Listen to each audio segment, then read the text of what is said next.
Kajian Kitab.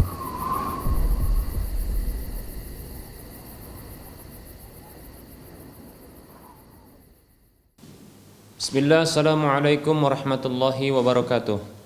Innal hamdalillah nahmaduhu wa nasta'inuhu wa nastaghfiruh wa na'udzu billahi min shururi anfusina wa min sayyiati a'malina. May yahdihillahu fala mudilla lahu wa may yudlilhu fala hadiya lahu.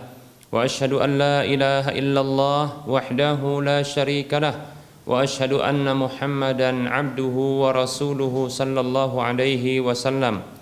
Qala Allah tabaraka wa ta'ala, ya ayyuhalladzina amanu taqullaha haqqa tuqatih wa la tamutunna illa wa antum muslimun.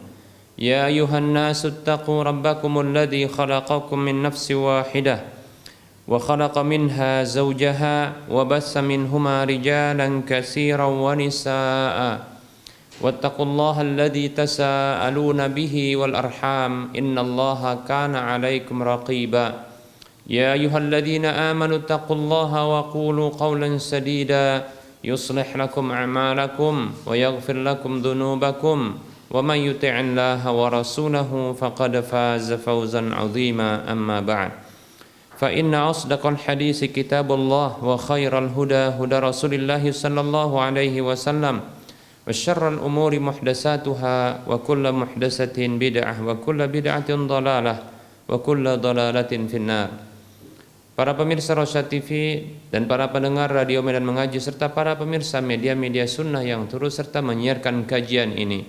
Alhamdulillah, segala puji hanya untuk Allah, Zat yang selalu memberikan kebaikan dan kenikmatan kepada kita. Selawat serta salam tak lupa kita ucapkan untuk Nabi kita tercinta, Nabi Muhammad sallallahu alaihi wasallam. Semoga Allah Subhanahu wa taala senantiasa memberikan taufik dan hidayahnya kepada kita agar kita terus berada di atas ketaatan kepada Allah dan Rasul-Nya sampai Allah mewafatkan kita. Semoga Allah Subhanahu wa taala menjauhkan kita dari segala keburukan dalam kehidupan dunia kita dan akhirat kita. Amin ya rabbal alamin. Teruntuk kepada para media yang terus serta menyiarkan kajian ini, kami ucapkan syukran jazilan wa jazakumullahu khaira. Baik para hamba Allah rahimani wa rahimakumullah, kita akan lanjutkan pembahasan kitab Minhajul Muslim di bab yang kedua tentang adab. Ya, kita akan lanjutkan pembahasan kitab Minhajul Muslim di bab yang kedua tentang adab. Dan kita kali ini akan memasuki bagian yang kedua dari bab adab makan dan minum. Setelah kita menyebutkan yang pertama yaitu adab sebelum makan atau minum, berikut ini kita akan bahas bagian yang kedua yaitu adab makan, ya, adab dalam kondisi makan, ya. Baik. Yang pertama, di antara adab ketika makan adalah memulai makan itu dengan membaca basmalah, yaitu ucapan bismillah. Cukup dengan bismillah saja, ya, tidak perlu untuk menyempurnakan bismillahirrahmanirrahim, ya. Cukup ya dengan bismillah saja itu sudah mencukupi insyaallah taala. Berdasarkan hadis Nabi, hadis yang dikeluarkan oleh Imam Abu Daud dalam kitab sunannya, Imam Ahmad dalam kitab sunannya, Rasulullah sallallahu alaihi wasallam dia bersabda, "Idza akala ahadukum falyadhkur ismallahi alaihi." Idza akala ahadukum falyadhkur ismallahi ta'ala. Fa in nasiya an yadhkurallaha ta'ala fi awwalihi falyaqul bismillahi awwalahu wa akhirahu.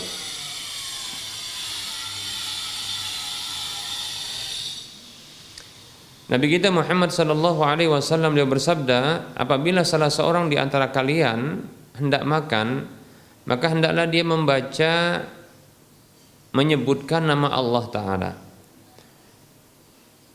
Maka apabila dia lupa untuk menyebutkan nama Allah Ta'ala di awalnya, maka hendaklah dia membaca Bismillahi awwalahu wa akhirahu. Bismillahi awwalahu wa akhirahu. Dalam riwayat yang lain, Bismillahi fi awwalihi wa akhirihi. Maknanya sama, ya. yaitu kalau kita terjemahkan ya dengan nama Allah di awalnya dan di akhirnya, demikian ya. Hadis ini hadis riwayat Abu Daud dan Imam Ahmad.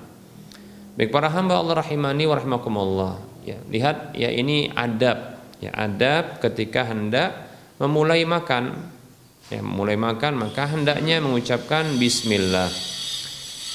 Baik para hamba Allah rahimani wa rahimakumullah, mengapa kita membaca atau menyebut nama Allah Subhanahu wa taala di awal setiap tindakan kita ya?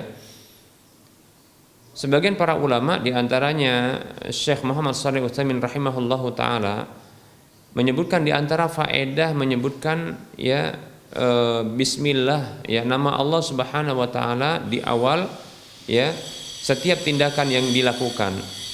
Ya, seperti contohnya dalam kitab beliau Syarah Al-Usulus Salasa, beliau menyebutkan ya di antara faedah ya menyebutkan nama Allah Subhanahu wa taala di setiap kali awal tindakan ya, itu fungsinya adalah litabarruk bismillah ya, bismillahi taala, yaitu ngalap berkah atau kita katakan ya memohon keberkahan kepada Allah Subhanahu wa taala dengan nama-nama Allah Subhanahu wa taala ya.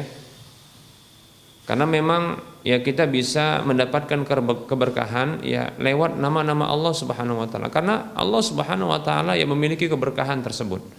Kembali kita sebutkan ya, pada pertemuan sebelumnya kita sudah sebutkan makna keberkahan ya, yaitu subutul khairi wa kasratuhu wa ziyadatuhu wa istimraruhu, yaitu tetapnya kebaikan, banyaknya kebaikan, bertambah-tambah kebaikan dan berterusan kebaikan itu ya, berkelanjutan kebaikan itu. Nah, dengan menyebutkan nama Allah Subhanahu wa taala, nama zat yang memiliki keberkahan tersebut ya, yang memiliki keberkahan, memiliki semua kebaikan ya, dan darinya semua kebaikan, berpulang semua kebaikan kepadanya, demikian. Maka kita katakan ya, maka layak bagi kita untuk meminta keberkahan kepada Allah Subhanahu wa taala dengan menyebutkan namanya. Ya, seperti itu. Ya, agar Allah Subhanahu wa taala memberikan keberkahan kepada tindakan kita, bahkan juga pada sesuatu yang kita ya interaksikan dalam kegiatan tersebut. Jadi ketika kita menyebutkan ya nama Allah ketika memakan makanan, ya kita harapkan makanan tersebut ya memiliki keberkahan ya, Allah berkahi dia, banyak kebaikan, demikian. Nah, seperti itu. Selain juga pada sebelumnya yang sudah kita jelaskan, di antara hal yang bisa mendatangkan keberkahan itu adalah ya melakukan ya tindakan makan itu berjamaah bersama dengan yang lainnya. Baik para hamba Allah rahimani wa rahimakumullah. Nah, ini ya, seperti ini ya, membaca bismillah ya, ini ternyata ya bisa juga mendatangkan keberkahan, seperti itu. Bahkan ya para hamba Allah rahimani wa rahimakumullah, ya luar biasanya nama Allah Subhanahu wa taala ini memiliki sebuah fungsi yang cukup besar ya, kita katakan cukup besar. Disebutkan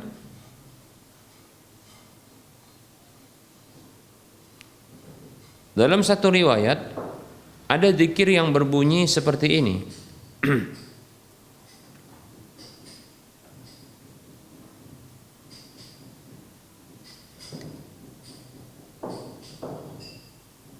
Ini hadis dikeluarkan oleh Imam Tirmidzi, Ibnu Majah, Abu Daud ya. Hadisnya ya dari Aban bin Utsman, ia mengatakan, aku mendengar ya ayahku mengatakan, qala Rasulullah sallallahu alaihi wasallam, Rasulullah sallallahu alaihi wasallam bersabda, ma min 'abdin yaqulu fi sabahi kulli yawmin wa masa'i kulli lailatin bismillahilladzi la yadurru ma'asmihi syai'un fil ardi wala fis sama' wa huwa sami'un 'alim salasa marratin ya fayadurru syai'un.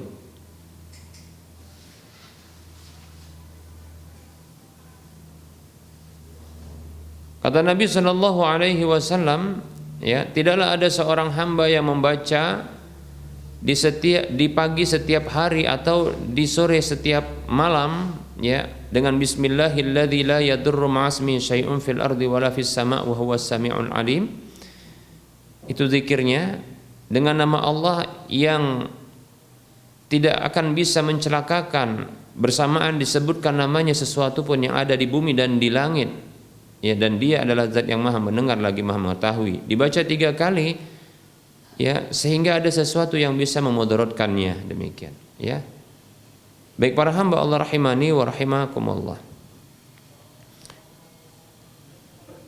Bahkan disebutkan, ya, lam tusibahu faja'atu bala'in hatta yusbiha, ya,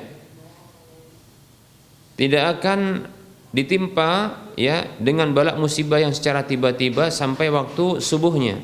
Dan siapa saja membacanya, ya, ketika subuh, maka tidak akan ditimpa dengan balak musibah yang tiba-tiba sampai, ya, sorenya, demikian. Nah, luar biasa, baik, ya.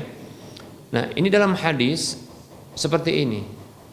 Ini menunjukkan bahwasanya nama Allah Subhanahu wa taala apabila dibacakan, ya, pada sesuatu, maka tidak akan ada sesuatu pun yang bisa mencelakai sesuatu yang dibacakan padanya, ya. Nah, ini luar biasa. Ini menunjukkan keberkahan nama Allah Subhanahu wa taala, ya. Keberkahan nama Allah apabila disebutkan pada sesuatu, maka ini memberikan, ya, dampak yang luar biasa. Ya, tidak akan bisa tercelakai sesuatu tersebut, ya, oleh sesuatu yang lainnya, ya. Demikian. Nah, ini luar biasa, ya. Nah, ketika kita makan makanan dengan membaca bismillah, ya, kita kan khawatir makanan tersebut memberikan dampak buruk bagi kita, ya. Kita khawatir makanan tersebut, ya, memberikan efek negatif, ya, pada tubuh kita, pada badan kita. Apakah mungkin makanan tersebut mengandung racun, atau makanan tersebut, ya, mengandung, ya, kandungan-kandungan yang berbahaya bagi tubuh. Nah, namun dengan bismillah, dengan menyebutkan nama Allah Subhanahu wa taala, maka ini akan menjadi tawar insyaallah, tidak akan memudaratkan insyaallah taala, ya. Sampai-sampai Rasulullah Shallallahu alaihi wasallam mengingatkan untuk dibaca ketika di akhir saat lupa, ya. Saat lupa, maka Nabi SAW, ya, memerintahkan untuk dibaca di akhirnya dengan bacaan Bismillahi fi awalihi wa akhirihi atau Bismillahi awalahu wa akhirahu, sama saja, ya, karena dua riwayat itu, ya, ada dalam hadisnya, demikian, ya. Baik para hamba Allah rahimani wa rahimakumullah, ya, jangan lupa, ya, untuk membaca, ya, nama Allah, menyebut nama Allah ketika hendak makan, demikian. Baik para hamba Allah rahimani wa rahimakumullah. Berikutnya, adab yang berikutnya adalah, ya, mengakhiri makan tersebut, mengakhiri makan, ya, atau ketika sudah makan, selesai makan ataupun minum, maka hendaklah membaca, ya, hamdalah, yaitu ucapan alhamdulillah, ya. Alhamdulillah, demikian, ya. Atau kalau mau lebih lengkap, alhamdulillahilladzi at'amani hadza wa razaqanihi min ghairi haulin minni wala quwwah. Itu lebih lengkap. Tapi tidak mengapa kalau membaca, ya, alhamdulillah saja, ya. Kalau membaca alhamdulillah saja, maka tidak mengapa.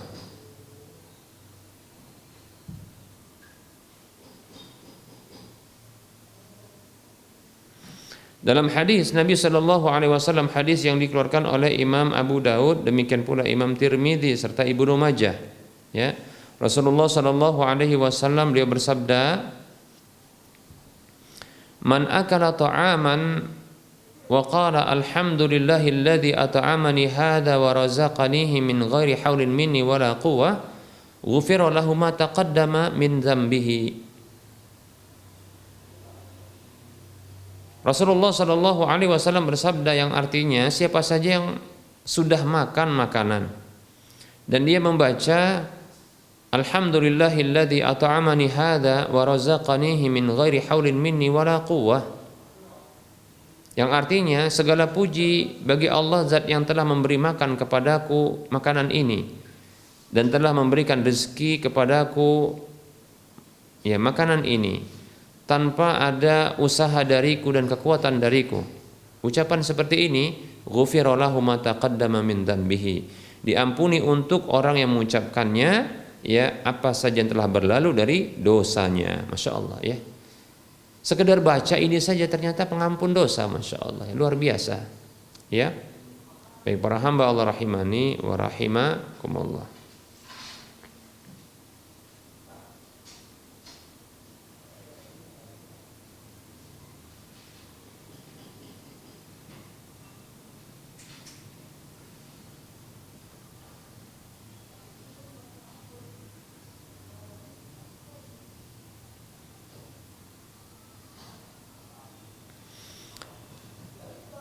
Nah ini ya hal yang menjadi adab bagi kita ketika setelah makan ya.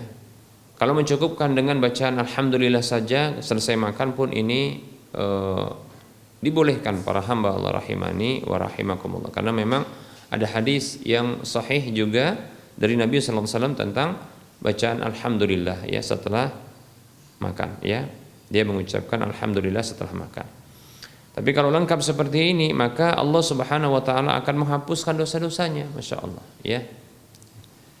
Coba kalau kita hitung-hitung berapa kali sih kita makan sehari ya, semalam ya, minimalnya ya setidaknya 2 kali ya. Yang biasa adalah 3 kali. Ada sarapan pagi, ada makan siang, ada makan sore atau makan malam, demikian ya. Nah kalau seseorang contohnya ya dia ditambah dengan makanan-makanan yang ringan ya, maka kalau setiap kali dia selesai makan dia membaca alhamdulillahilladzi at'amani hadza wa razaqanihi min ghairi haulin minni wala quwwah, maka ini menjadi penghapus dosa bagi dirinya, Masya Allah ya. Ya mungkin ada yang bertanya, loh Ustaz gimana kalau seandainya makanan itu makanan curian Ustaz ya, makanan curian ya. Baik, maka kita katakan ya, tindakan mengucapkan bacaan alhamdulillahilladzi at'amani hadza wa razaqanihi min ghairi haulin minni wala quwwah ya, maka ini akan menjadi penghapus dosa-dosa kecilnya, bisa jadi ya. Tapi dosa-dosa besarnya tidak akan diampuni. Lebih-lebih dosa terkait dengan hak orang lain, yang bila orang lain tersebut tidak menghalalkan, tidak merelakan, tidak memaafkan dosa yang tersebut, maka dia akan ya menanggung dosa tersebut ya. Ya bukan berarti ketika menyebutkan doa hamdalah ini setelah makan makanan curian ya, ini bukan menjadi halal ya makanan tersebut ya, tidak demikian ya. Baik para hamba Allah rahimani wa rahimakumullah.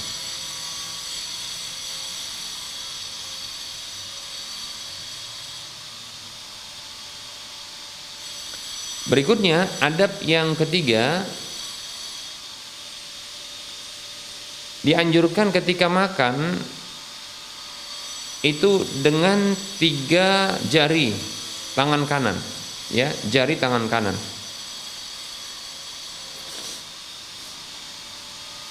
ya.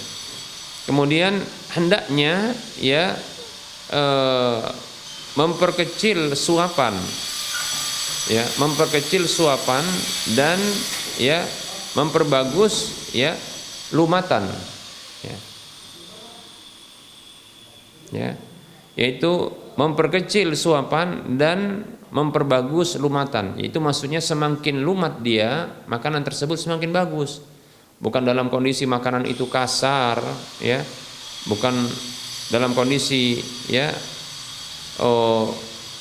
banyaknya makanan yang ke mulutnya, masuk ke mulutnya ini lantas ya menjadi bagus, tidak ya.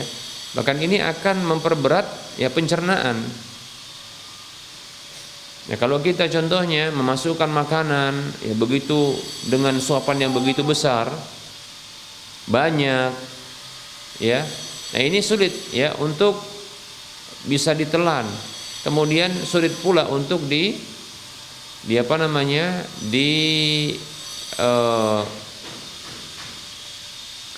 Dicerna di pencernaan kita. Nah, ini tentunya memperberat. Nah, seperti itu, ya.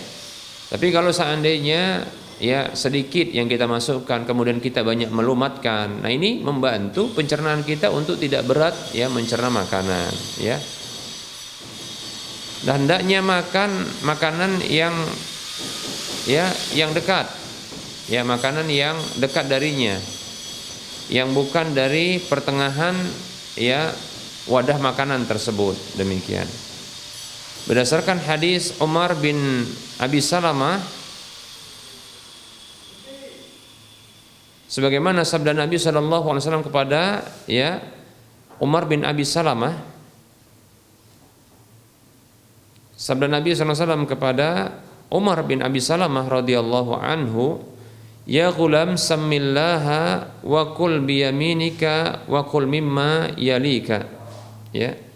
Kata Nabi SAW, wahai anak, ya, atau wahai pemuda, ya, kita katakan wahai ananda, wahai anak, ya, makanlah, ya, bacalah bismillah dan makanlah dengan tanganmu dan makanlah dari apa yang dekat denganmu, demikian. Ya, hadisnya hadis riwayat Bukhari dan Muslim. Demikian. Ya, ini adab ya ketika makan. Hendaknya membaca bismillah, tadi sudah kita sebutkan, dan makan dengan tangan kanan, ya. Kemudian itu makan yang paling dekat dengan orang tersebut, ya. Ya, jangan terlalu jauh ya dengan tangan itu melampaui ya beberapa makanan yang ada, demikian, ya. Begitu juga ada sabda Nabi sallallahu alaihi wasallam, al-barakatu tanzilu wasatut ta'ami fakulu min hafatihi wa la ta'kulu min wasatihi. Hadis ini hadis yang dikeluarkan oleh Imam Muslim. Kata Nabi sallallahu alaihi wasallam, ya, keberkahan itu turun di tengah-tengah makanan. Maka makanlah kalian dari pinggir-pinggirnya, janganlah makan dari tengahnya, demikian, ya. Dari pinggir kalau makan, dikit-dikit, demikian. Nah, seperti itu, ya.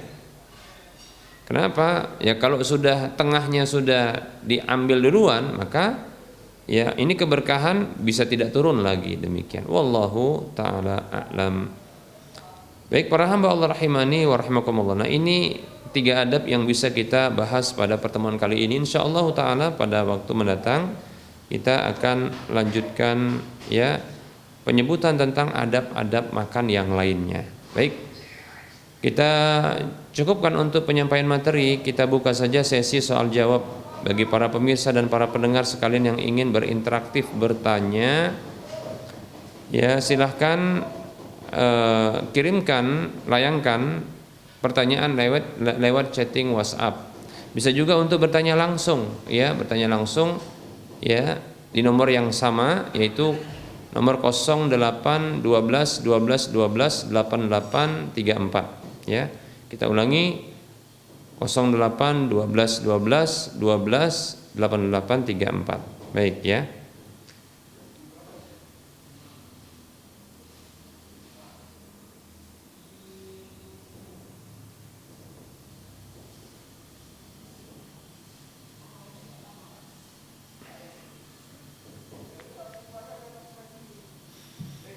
Ada pertanyaan?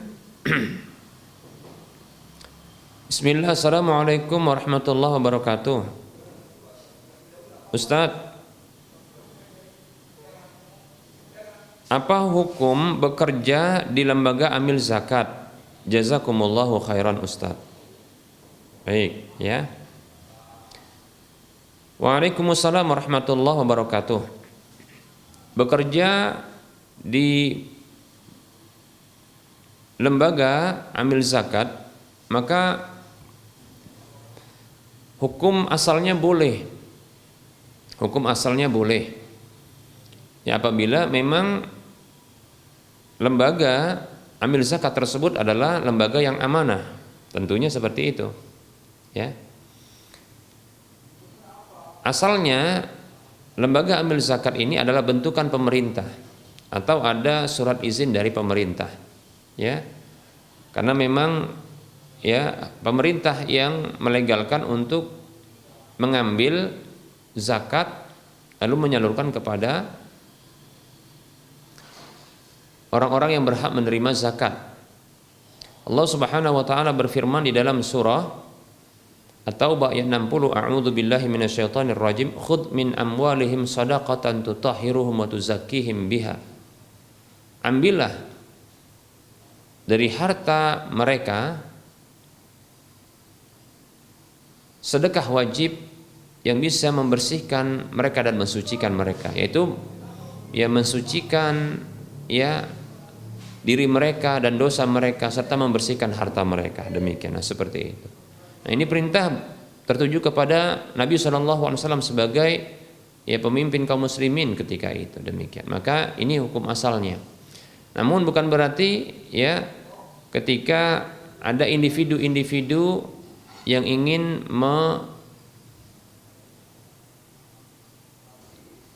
menyalurkan secara langsung zakatnya pribadi atau mewakilkan kepada orang untuk menyalurkan zakatnya, ini terlarang, tidak demikian. Ya, tidak demikian. Karena kita dapatkan juga ya para salaf dahulu ya mereka juga ya, menyalurkan zakat tersebut ya langsung kepada orang yang berhak menerima zakat, demikian ya.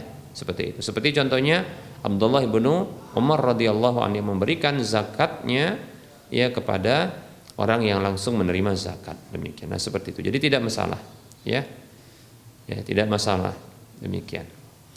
Nah, insyaallah taala lembaga amil zakat yang ada ini insyaallah taala mereka sudah mendapatkan izin ya dari pemerintah, mudah-mudahan demikian. Apalagi lembaga amil zakat yang sudah terkenal ya.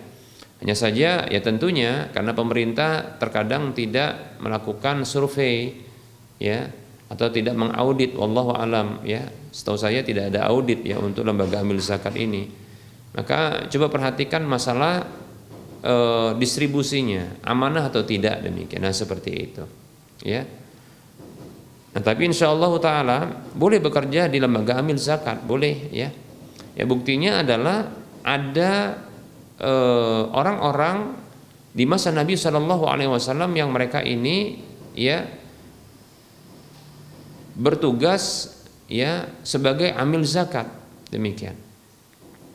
Ya, bertugas sebagai amil zakat dan mereka mendapatkan bagian ya bagian harta dari pekerjaan mereka tersebut ya yang mengutip atau mendistribusikan zakat kaum muslimin, demikian ya.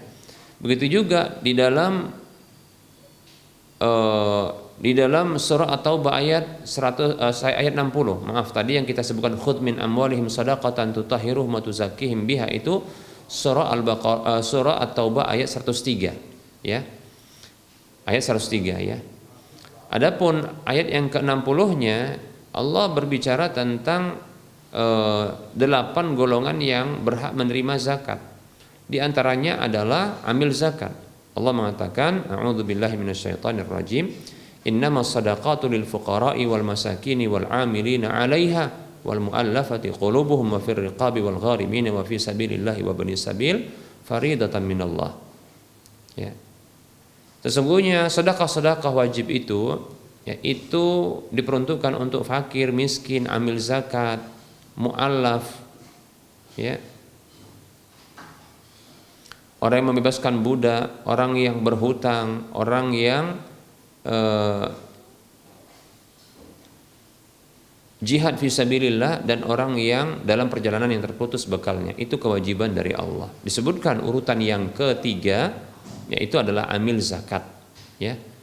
Orang yang dia bertugas untuk mengumpulkan dan mendistribusikan zakat, tentunya ya ini berdasarkan instruksi ya dari atasan, demikian ya. Demikian wallahu taala alam wa antum fajazakumullahu khairan.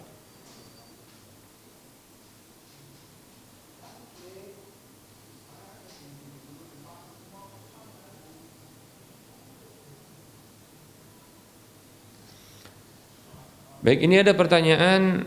Assalamualaikum Ustadz, saya mau bertanya, bolehkah meminta kepada selain Allah? Misalnya tetangga saya punya tanaman daun singkong dan saya minta daun singkong tersebut kepada yang punya. Apakah boleh Ustadz? Sebab ada yang bilang nggak boleh karena itu minta kepada selain Allah. Mestinya harus beli. Mohon pencerahannya Ustadz. Ya, padahal atau meskipun yang punya daun singkong itu memberi izin, ya tanpa harus membeli. Demikian.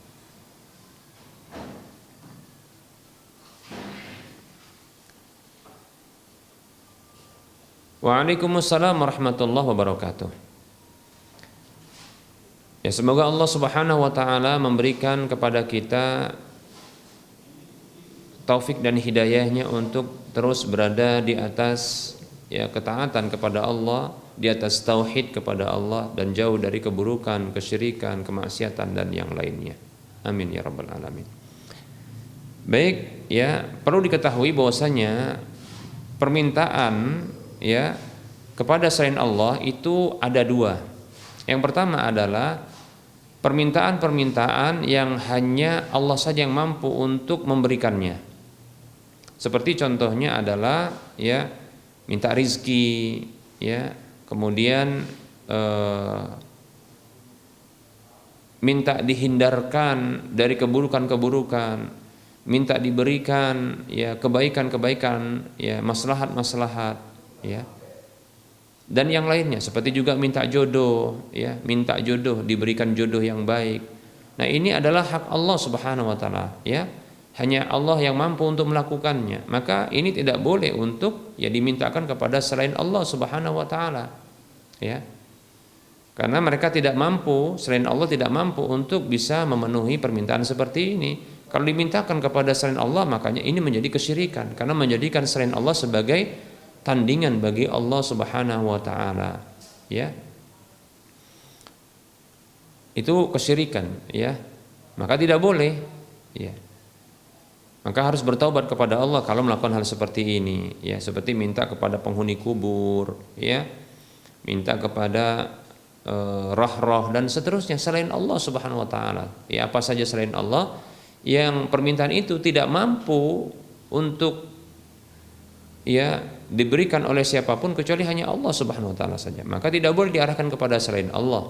Kalau diarahkan kepada selain Allah itu syirik namanya, maka wajib bertaubat. Ya, inna syirka la dzulmun adzim.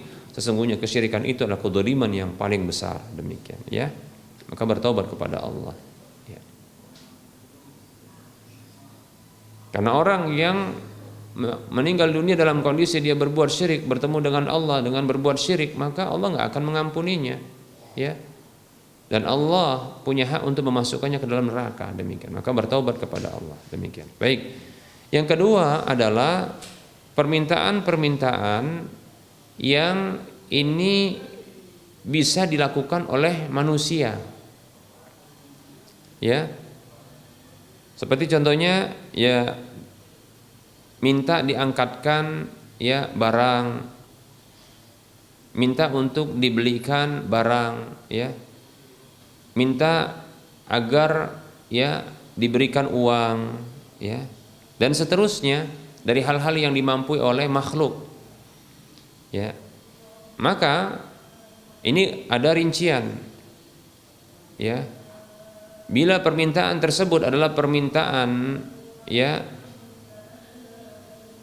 berupa harta, minta kepada orang lain, ya minta kepada orang lain harta tersebut, ya sementara dia memiliki harta yang cukup untuk bisa memenuhi makan seharinya bersama dengan keluarganya, ya maka permintaan seperti ini diharamkan, ya berdasarkan hadis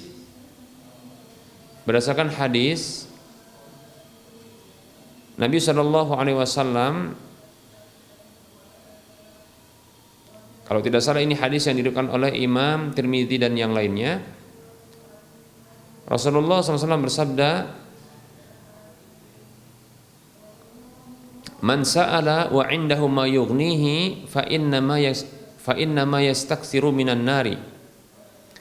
Siapa saja yang meminta-minta sementara dia memiliki sesuatu yang mencukupinya, maka sesungguhnya dia hanyalah ya memperbanyak api neraka. Para sahabat bertanya, "Wa ma yughnihi ya Rasulullah?" Apa yang mencukupinya wahai Rasulullah? Apa itu yang mencukupinya wahai Rasulullah? Dalam satu hadis Rasulullah menyebutkan, an yakuna lahu sab'u yaumin wa lailatin. Ya. Dia memiliki sesuatu yang mencukupi makannya yang mengenyangkan sehari dan semalamnya. Ya. Dia memiliki ya sesuatu yang mengenyangkan sehari dan semalamnya, demikian. Jadi kalau ada orang punya kebutuhan untuk sehari semalamnya sekitar 100.000 ya, dan dia memiliki uang 100.000 untuk kebutuhannya itu, lalu dia minta-minta kepada orang ya, minta-minta ya, minta uang, minta makanan, minta beras ya, untuk dirinya, ingat, ini untuk dirinya. Maka ketahuilah yang seperti ini adalah ya diharamkan, dilarang, demikian.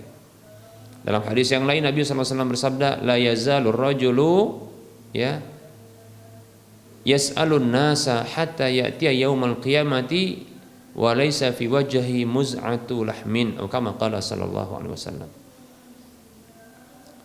Nabi SAW bersabda yang artinya senantiasa seseorang itu meminta-minta kepada orang lain sampai-sampai ia datang pada hari kiamat dalam kondisi tidak ada sekerat daging pun di wajahnya, demikian. Na'udzubillah min dzalik. Demikian ya.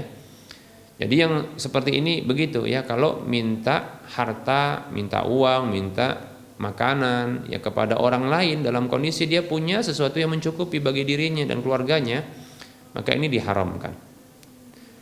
Berikutnya adalah meminta sesuatu, rincian yang kedua, meminta sesuatu karena memang kefakirannya, kemiskinannya, dia miskin. Ya. Maka yang seperti ini ya, ini dibolehkan insyaallah taala. Ya, berdasarkan ya kebalikan dari hadis tadi ya, pemahaman kebalikan dari hadis yang kita sudah sebutkan tadi. Ya, seperti itu. Rincian yang ketiga adalah ya meminta bantuan selain makanan dan minuman ya, selain harta ya, untuk mengambilkan ini, mengambilkan itu ya, begini dan begitu seterusnya ya. Maka bila ini adalah seorang anak atau seorang orang tua dari anaknya, maka dibolehkan, tidak mengapa. Tapi kalau dari orang lain ya kepada orang yang lain, nah ini wallahu taala alam jatuh kepada dimakruhkan. Kenapa? Karena bisa memperberat orang lain. Dikit-dikit minta bantuan, dikit-dikit minta bantuan. Ini takut memperberat orang lain, demikian ya. Mandiri itu lebih utama ya, seperti itu, demikian. Sampai ketika Rasulullah bersabda sallallahu alaihi wasallam ya tentang 3 hal yang dibenci oleh Allah, diantaranya kasratus soal, banyak nanya atau banyak meminta. Ya, sebagian para sahabat Nabi sallallahu alaihi wasallam mereka ketika itu mengurangi banyak permintaan, ya, minta-minta itu, ya, minta tolong, minta ini, minta itu. Mereka ya mengurangi banyak permintaan. Nah, seperti itu, ya. Sampai-sampai tatkala mereka dalam kondisi berkendara, ada sesuatu yang terjatuh, ya, dari kendaraan mereka, ya.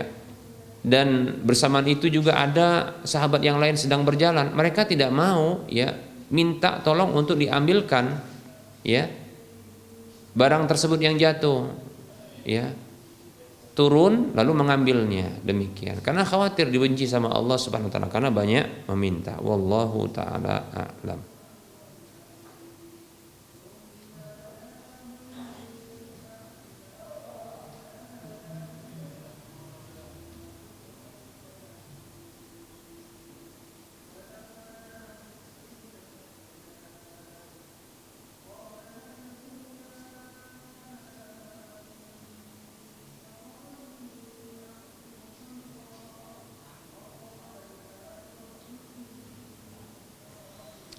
Ada pertanyaan? Assalamualaikum Ustaz.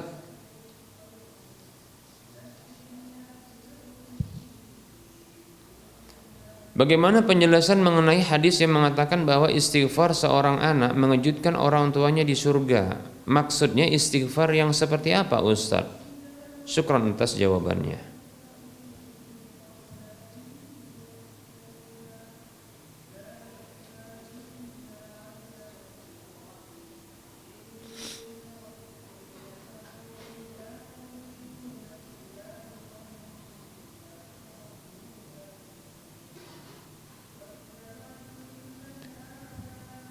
Baik, berikut ini hadisnya.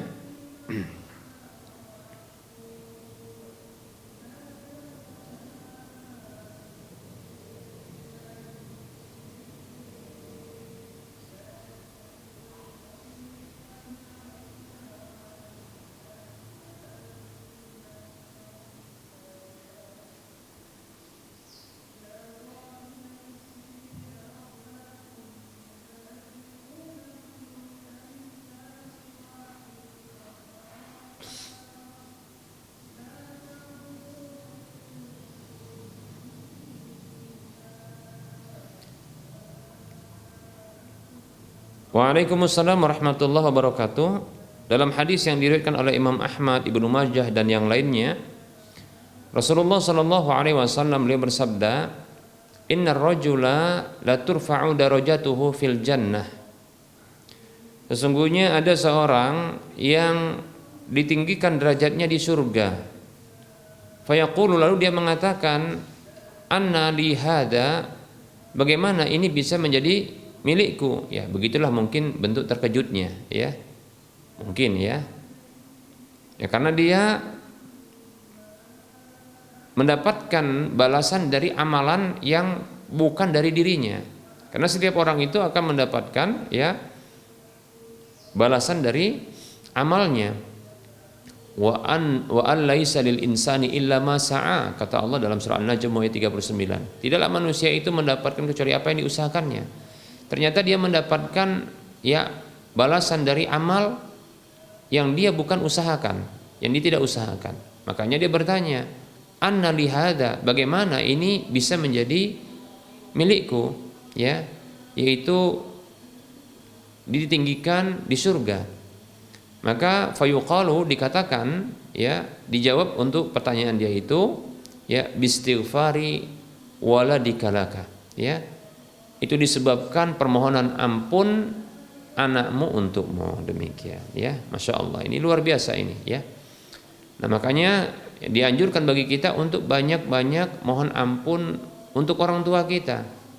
Bagaimana bentuk permohonan ampun? Disebutkan di sini dengan bentuk mutlak. Mutlak itu artinya tidak dikaitkan dengan lafaz tertentu.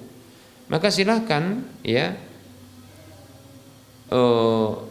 berdoa, apakah dengan bahasa Arab atau dengan bahasa Indonesia atau dengan bahasa yang lain, yang jelas itu dimintakan kepada Allah dengan bahasa yang sopan, ya, dengan bahasa permintaan berharap kepada Allah. Seperti contohnya ya, kalau dengan bahasa Arab, Allahumma gfirli wali walidayya, itu cukup. Allahumma gfirli wali walidayya, Allahumma gfirli wali walidayya, Allahumma gfirli wali walidayya, itu bisa. Atau kalau tidak bisa pakai bahasa Arab, ya pakai bahasa Indonesia. Ya Allah, ampuni aku, ampunilah kedua orang tuaku. Ya Allah, ampunilah aku, ampunilah kedua orang tuaku. Nah, seperti itu, ya. Seperti juga doa Rabbighfirli wali walidayya warhamhuma kama rabbayani shaghira. Sepertinya ini dihafal ya, mudah sudah karena sudah dihafal. Maka ini boleh juga, tidak masalah, ya. Dan mutlaknya juga berlaku bagi waktunya. Artinya tidak khusus waktunya. Lafadznya tidak khusus, waktunya tidak khusus. Maka silakan berdoa kapan saja, demikian. Kapan ada kesempatan bisa berdoa, maka berdoa dengan bahasa apa saja. Yang penting minta kepada Allah dengan bahasa yang lemah lembut, sopan, dan berharap kepada Allah, demikian ya. Seperti itu. Ya, tidak mesti harus dengan lafaz tertentu atau bahasa tertentu. Wallahu a'lam.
Baik, ini ada pertanyaan. Assalamualaikum Ustadz, apa hukum anak laki-laki memandikan jenazah ibunya? Apakah ada dalil bahwa tanpa hisab jika suaminya menjadi imam sholat jenazah?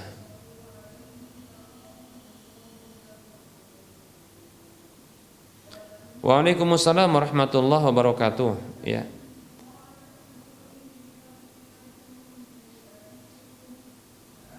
Seorang anak laki-laki memandikan ibu kandungnya, maka ini dilihat kondisinya, ya. Jika dia memandikan, ya, ibunya disertai dengan anak-anak yang lainnya dari kalangan anak perempuan, ya, atau mahramnya seperti mungkin adik-adik ibunya, ya, dan dia di posisi bahagian kepala kita katakan, ya, dan tertutupi auratnya seluruhnya ketika memandikan tersebut, maka tidak mengapa, ya. Namun kalau khawatir terlihat aurat-aurat besar dari sang ibu tersebut seperti bagian dada, bagian bokong, ya, kemaluan dan seterusnya, maka ya sebaiknya dijauhkan.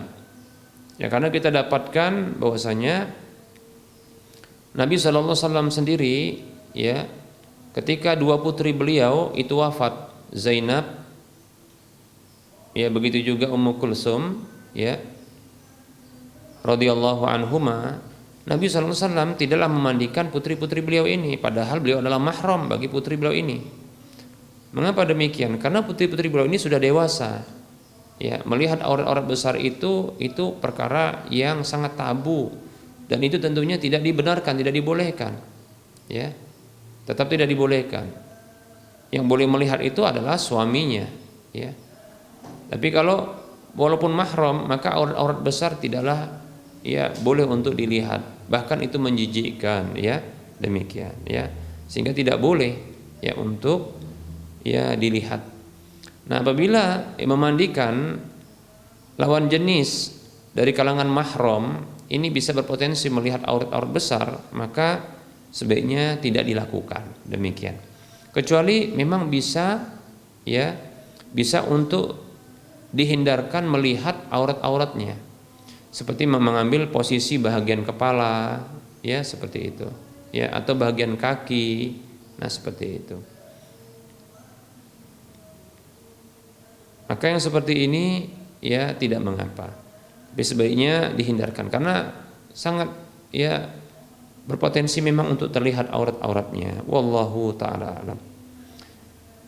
Permasalahan tentang suami yang menjadi imam sholat jenazah, lantas ini, ya, menjadikan sang istri jenazah tersebut itu tidak dihisab, maka saya tidak pernah mendapatkan dalil yang seperti ini, ya.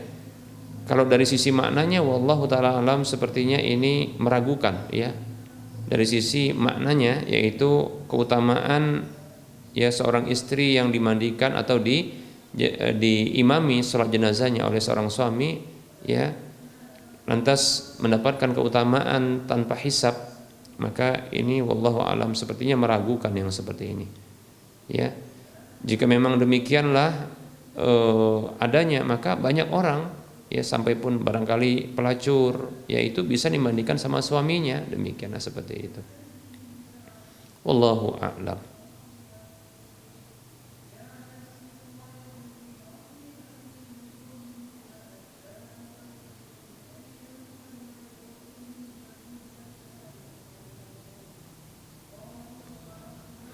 Ada pertanyaan. Assalamualaikum warahmatullahi wabarakatuh. Ahsanallahu ilaikum.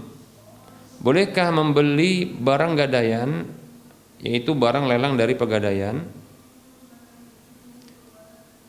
Waalaikumsalam warahmatullahi wabarakatuh. Wa anta ahsanallahu ilaik. Barang gadaian, maka maksudnya barang yang ada di barang lelang di pegadaian, ya, ini ada dua kondisinya. Pertama adalah barang tersebut, ya, itu sudah dihibahkan atau sudah ditinggalkan oleh orang yang menggadaikan barang gadaian tersebut dikarenakan ternyata dia tidak sanggup untuk menutup hutangnya. Ya. Maka apabila ternyata hutangnya lebih besar ketimbang harga barang gadaiannya, ya, maka barang gadaian tersebut itu artinya dimiliki oleh sang orang yang memberikan hutang, dalam hal ini pegadaian. Maka boleh untuk membelinya. Demikian, ya, untuk membelinya boleh. Ya, dengan kondisi atau status ya di mana barang gadaian tersebut adalah barang yang sudah ditinggalkan oleh orang yang menggadaikannya karena tidak tertutupi hutangnya dan sudah jatuh temponya. Dan hutangnya itu lebih besar ketimbang barang gadaian tersebut, ya, nilainya. Sehingga setelah jatuh temponya barang gadaian tersebut itu dianggap hangus. Nah, maka ini boleh untuk dibeli. Namun tidak boleh kalau seandainya dihanguskan barang gadaian tersebut apabila hutangnya lebih rendah ketimbang ya barang gadaian tersebut, maka tidak boleh karena ada